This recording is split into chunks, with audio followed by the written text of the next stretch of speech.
string in series. சரி, இப்ப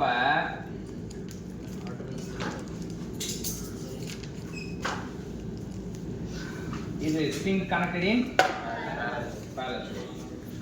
இது k1 இது k2 னா k equivalent என்ன வரும்? k1 k2 divided by k1 plus k2. k1 plus k2. இது k1 னா இது k2 னா இங்க k equivalent என்ன வரும்? k1 plus k2. இது ஒரு நோட் பண்ணீங்க. இது ஃபர்ஸ்ட் கேஸ். சரியா? சோ உங்களை இன்ட்ரோ듀ce பண்ணீங்க. I'm Sriram Kumar from Rajapalem.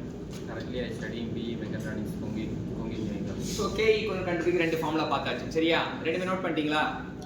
நீங்க போட்டோ எடுத்துருங்க. போட்டோ எடுத்துட்டு நாங்க அழிக்க போறோம். சோ இதுக்கு அப்புறம் அடுத்த இது வந்து என்ன அப்படினு பாத்தீங்கன்னா அடுத்த கேஸ். இப்போ இதுவும் k இதுவும் k. அப்ப சப்ஸ்டிட் பண்ணா என்ன வரும்?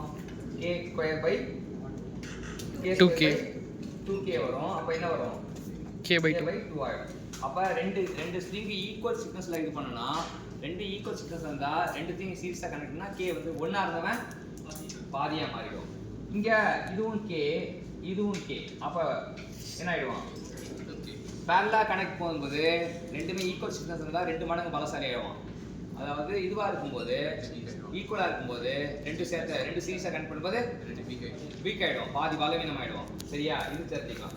ஸோ இவன் k by 2 இது.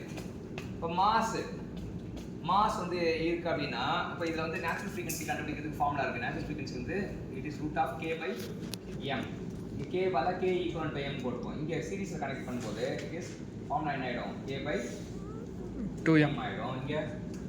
இங்கே வந்து 2k by m மாறும்.